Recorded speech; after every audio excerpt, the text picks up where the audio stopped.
ওরে বাবা, এ তো মহা ঝামেলায় পড়েছে আবির। একই সঙ্গে দুর্গাপুজোতে তার দুটো ছবি আসছে। রক্তবীজ 2 তো অনেকদিন আগে আসবে সেটা ঘোষণা করেছিল উইন্ডোজের পক্ষ থেকে। সেই ছবিতে সে মুখ্য চরিত্রে অভিনয় করছে। এখন শোনা যাচ্ছে দুর্গাপুজোতে তারও আরও একটা ছবি আসছে। যত কাণ্ড কলকাতাতে নামক একটা ছবি আসছে। অনিক দত্তের এই ছবিতে সে গোয়েন্দার চরিত্রে অভিনয় করছে। এবার একই সুপারস্টারের দুটো ছবি যখন আসছে, তাহলে দর্শক দুটো ছবিতে কিন্তু ভাগ হয়ে যাবে। এতে দুটো ছবির পক্ষেই কিন্তু ক্ষতির বিষয়। কোন ছবিটার পক্ষে বেশি ক্ষতি হয় সেটাই এখন দেখার বিষয়। কি ভাবছেন আপডেট এইটুকুই? না না, ঠিক করে বসুন, আরও আপডেট নিয়ে সাজিয়েছি আমাদের এই ভিডিও। তাহলে চলুন, দেরি কিসের, শুরু করছি ভিডিওটা। Hastolipi originals, the ultimate filmi dose. এরপরে কথা বলবো জিতের পরবর্তী ছবি কেউ বলে বিপ্লবী, কেউ বলে ডাকাতের বিষয়ে। এই ছবিতে নাকি মিউজিক ডিরেক্টর হিসেবে যুক্ত হয়েছেন শান্তনু মৈত্র, কিন্তু দুঃখের সংবাদ, ছবি থেকে বাদ পড়েছেন আবির চ্যাটার্জি। কারণ হিসেবে জানা যাচ্ছে ছবিতে তার যা চরিত্র ছিল, তার চরিত্র পুলিশ অফিসারের। দেবী রায় তার চরিত্রের নাম। কিন্তু এর আগে রক্তবীজ, রক্তবীজ 2 এবং বহুরূপীতে পুলিশের চরিত্রে অভিনয় করার ফলে একই চরিত্রের পুনরাবৃত্তি তিনি আর চাইছেন না, তাই ছবি থেকে সরে দাঁড়িয়েছেন।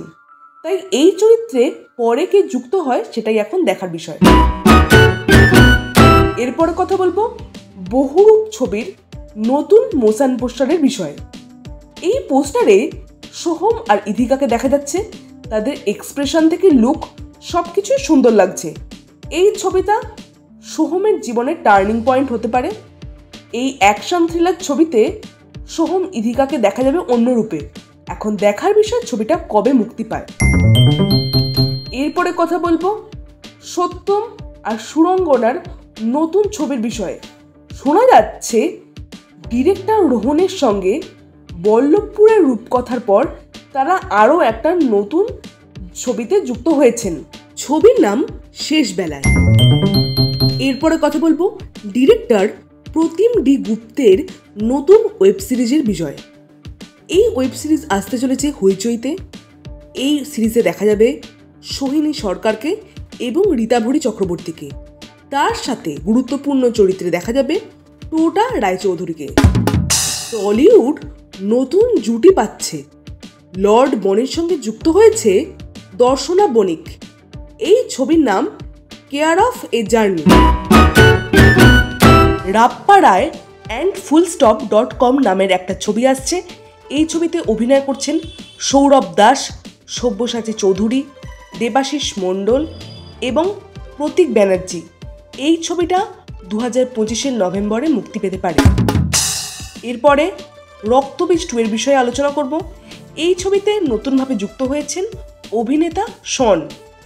এরপরে হইচইয়ের পলিটিক্যাল থ্রিলার একটা ওয়েব সিরিজ আসছে, তার নাম অনুসন্ধান। যে সিরিজে শুভশ্রীকে দেখা যাবে ইন্দুবালা ভাতের হোটেলের পর। তাকে এই প্রথম আরও একটা ওয়েব সিরিজে দেখা যাচ্ছে এবং সে ছাড়াও আরও বড় বড় নাম এই সিরিজে যুক্ত থাকছে। এরপরে শুভশ্রীরই আরও একটা ছবি গৃহপ্রবেশের গ্রস কালেকশন নিয়ে আলোচনা করব। এই ছবির গ্রস কালেকশন 1.5 কোটি টাকা পার করেছে, এমনটাই জানা যাচ্ছে আপডেট সূত্রে। এরপরে SVF এর আপকামিং ছবি সাধক মামা খ্যাপার বিষয়ে আলোচনা করব। এই ছবিটা সায়ন্তন ঘোষালের পরিচালনায় আসছে। সব্যসাচী চৌধুরী ছাড়াও এই ছবিতে থাকছেন পায়েল সরকার এবং সাহেব চট্টোপাধ্যায়। পুতুল নাচের ইতিকথা নামের একটা ছবির অ্যানাউন্সমেন্ট টিজার এসছে। এই ছবিটা তৈরি করেছেন সুমন মুখার্জি। ছবিতে আছেন জয়া আহসান, আবির চ্যাটার্জি, শান্তিলাল মুখার্জি, এছাড়াও আরও অনেকে। অ্যানাউন্সমেন্ট টিজারটা আমার ঠিকঠাক লেগেছে। অরিন্দম শীলের নতুন একটা ছবি আসছে, তার নাম কর্পূর। এখন শোনা যাচ্ছে সেই ছবিতেই কুণাল ঘোষ অর্থাৎ তৃণমূলের মুখপাত্র কুণাল ঘোষ নাকি যুক্ত হয়েছেন। তার চরিত্রটা বেশ ইন্টারেস্টিং, এমনটাই তিনি জানিয়েছেন। এখন দেখা যাক ছবিটা কবে মুক্তি পায়। এরপরে দেবের প্রজাপতি 2 এর গল্প সম্বন্ধে কিছু আপডেট পাওয়া গেছে এর গল্পটা হবে এরকম যে দেব লন্ডনে চাকরিরত অবস্থায় থাকে একা। হঠাৎ করে তার মা বাবা তাকে কিছু না জানিয়ে চলে আসে। এরপরে দেব কি সমস্যার সম্মুখীন হয় সেটা হাস্যভাবে দেখানো হয়েছে এই ছবিতে। এছাড়াও এই ছবিতে কিন্তু ত্রিকোণ প্রেমের একটা অ্যাঙ্গেলও থাকতে চলেছে, এমনটাই জানা যাচ্ছে আপডেট সূত্রে। এরপরে দেবের একটা নতুন স্পেকুলেশন সম্বন্ধে আপডেট দেবো আপনাদের। শোনা যাচ্ছে দেবের সঙ্গে যুক্ত হয়েছে real energy production house, Surinder films এবং দেবের নিজের প্রোডাকশন হাউস দেব এন্টারটেনমেন্ট ভেঞ্চার্স। এই তিনটে প্রোডাকশন হাউস মিলে একটা থ্রিলার ঘরানার ছবি তৈরি করছেন, তার সঙ্গে অ্যাকশনও থাকবে। ছবিতে নায়িকা হিসেবে থাকতে চলেছেন মেজদাবিন চৌধুরী, এছাড়াও জয়া আহসান, ভিক্টর ব্যানার্জি, অঙ্কুশ হাজরা এবং অপূর্ব থাকবেন ভিলেন হিসেবে, এমনটাই জানা যাচ্ছে। তবে এটা একদমই স্পেকুলেশন, এই ধরনের রিউমার চারিদিকে ছড়িয়ে বেড়াচ্ছে, এটা আদৌ সত্যি বলে আমার মনে হয় না। তবে যেহেতু দেবের আপডেট আপনাদের জানালাম। এরপরে জিতের সম্বন্ধে কথা বলবো। শোনা যাচ্ছে জিতের চেঙ্গিস, মানুষ এবং বুমেরাং এই তিনটে ছবি কিন্তু ওটিটি প্ল্যাটফর্মে বিক্রি হয়নি। বিভিন্ন সমস্যার জন্য এই বিক্রি স্থগিত আছে। এখন শোনা যাচ্ছে জিত একটা নতুন ওটিটি প্ল্যাটফর্ম লঞ্চ করতে চাইছে। এই সম্বন্ধে আলোচনা একদম ইনিশিয়াল স্টেজে আছে। তবে এইটা যদি হয়, বাংলার প্রথম কোনো সুপারস্টার ওটিটি প্ল্যাটফর্ম লঞ্চ করার কথা ভাবছে বা পরবর্তীকালে যদি করে সেটা করবে, সেটা বুঝতে পারা যাচ্ছে। তার ছবি ছাড়াও ভালো কিছু কন্টেন্ট এই ওটিটি প্ল্যাটফর্মে আমরা দেখতে পাবো, সেটাই বোঝা যাচ্ছে। এরপরে দেবী চৌধুরানীর যে ডিরেক্টর শুভ্রজিৎ মিত্রের সম্বন্ধে একটা আপডেট আছে। তার পরবর্তী ছবি রায়বাগিনী ভবশঙ্করী নামের ছবিটার বিষয়ে একটা কিছুদিন আগে আপডেট পাওয়া গেছিল। শোনা যাচ্ছিল এই ছবিতে শুভশ্রীর পাশাপাশি জিতু কামাল, কৌশানী মুখার্জি, এছাড়াও কৌশিক গাঙ্গুলি, কৌশিক সেন, বড় বড় সব নাম এই ছবিতে যুক্ত হয়েছেন। এবং জিৎ এই ছবিতে থাকতে চলেছেন রাজা আকবরের চরিত্রে। কিন্তু পরবর্তীকালে শুভ্রজিৎ নিজেই তার সোশ্যাল মিডিয়া প্ল্যাটফর্মে জানায় এই খবরটা রটনা, এই খবরটা একদমই সত্য নয়। এই ছবি সম্বন্ধে তিনি এখনও কিছু চিন্তা ভাবনা করেনি।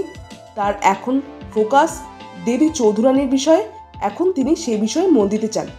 আর আরও একটা আপডেট দেবী চৌধুরানীর বিষয়ে, এই ছবিতে যুক্ত হয়েছেন রিলায়েন্স এন্টারটেনমেন্ট এবং এসএসআর সিনেমাস। রিলায়েন্স এন্টারটেনমেন্ট এই ছবিটা ন্যাশনালি ডিস্ট্রিবিউট করবে এবং এসএসআর এই ছবিটাকে আমাদের ওয়েস্ট বেঙ্গলে ডিস্ট্রিবিউট করবে, এমনটাই জানা যাচ্ছে আপডেট সূত্রে। তো এই ছিল বাংলা ছবির বেশ কিছু আপডেট। অবশ্যই কমেন্টে লিখে জানাবেন জিৎ না দেব, কার ছবি নিয়ে বেশি এক্সাইটেড সেটাও কমেন্টে লিখে জানাবেন। আর আমাদের ভিডিওটা কিন্তু ভুলেও লাইক করতে ভুলবেন না, কারণ আপনাদের জন্য এরকম ভিডিও আমরা সবসময় এনে থাকি। চলুন আজকের মতো আসি, পরবর্তী ভিডিওর জন্য চোখ রাখুন আমাদের চ্যানেলে।